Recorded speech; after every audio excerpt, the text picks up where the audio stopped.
Salam, salam jumpa kembali dalam acara Light of Revival, renungan firman Tuhan yang akan menuntun kita sepanjang hari ini.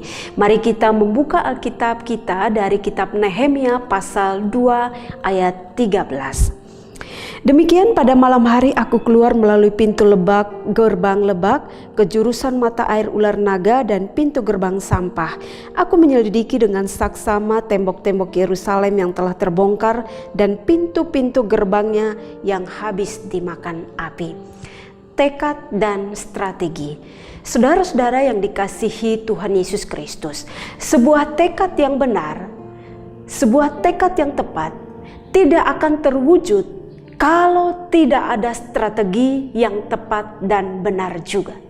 Dan hal itulah yang bisa kita pelajari dari Nehemia.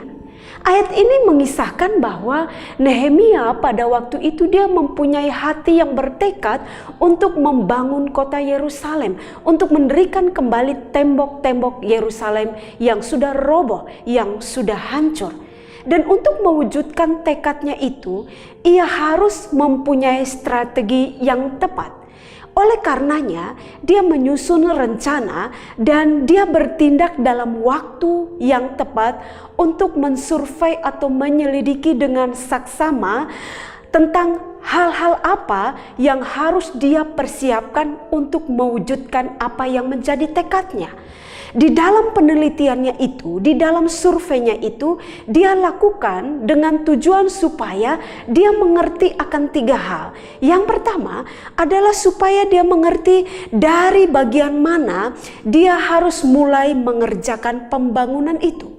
Yang kedua, dengan penyelidikan itu bertujuan supaya dia tahu apa saja yang dibutuhkan, apa saja yang diperlukannya untuk memulai mengerjakan pembangunan itu.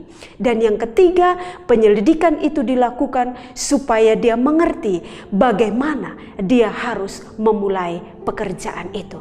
Saudara-saudara yang dikasihi Tuhan Yesus Kristus, memang untuk melakukan sebuah tekad membutuhkan strategi yang benar dan tepat, supaya kita tidak salah melangkah, supaya kita tidak tergesa-gesa di dalam mengerjakannya atau melakukan apa yang menjadi tujuan daripada tekad kita.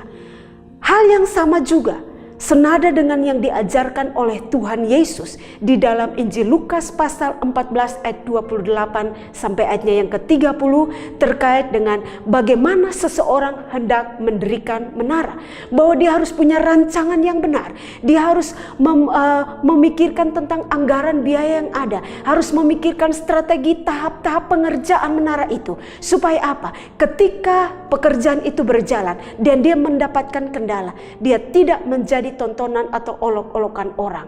Oleh karena itu, saudara-saudara yang dikasihi Tuhan Yesus Kristus, apapun yang menjadi tekad kita, bagaimana cara kita untuk mencapai tujuan daripada tekad kita, ingat haruslah disertai dengan strategi yang tepat. Dan Nehemia mengajarkan bahwa pada malam hari untuk menyelidiki semuanya dengan saksama, dia mengambil waktu pada malam hari untuk mensurvei, untuk menyelidikinya. Dan setelah itu kalau kita baca di pasal-pasal selanjutnya, bahwa akhirnya hasil penyelidikannya itu membawa sebuah hal yang baik bagi dia untuk mengerjakan pembangunan kota Yerusalem. Dan singkat cerita, kota Yerusalem berhasil dibangun oleh Nehemia bersama-sama dengan orang-orang yang diajak untuk bekerja bersama-sama. Karena itu, dalam kehidupan kita, dalam mengerjakan tugas-tugas kita, pelayanan-pelayanan kita, apa yang menjadi tekad kita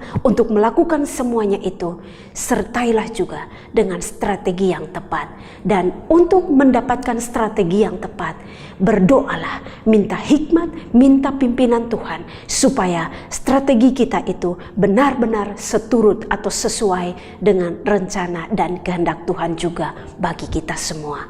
Tuhan Yesus memberkati kita melalui firman Tuhan ini. Mari kita berdoa. Terima kasih untuk renungan firman Tuhan pagi hari ini, dan kami mohon Tuhan menuntun kami di dalam menjalani kehidupan kami hari ini. Biarlah apa yang menjadi tujuan kami, hidup kami hari ini, dengan tekad yang ada disertai dengan strategi yang tepat, Tuhan campur tangan di dalamnya dan Tuhan memberkati semuanya. Terima kasih Tuhan Yesus. Kami mengucap syukur untuk firman Tuhan pagi hari ini. Amin. Jemaat Tuhan, saya terus mengajak kita semua untuk menjadikan firman Tuhan sebagai pelita dan terang bagi jalan hidup kita. Amin.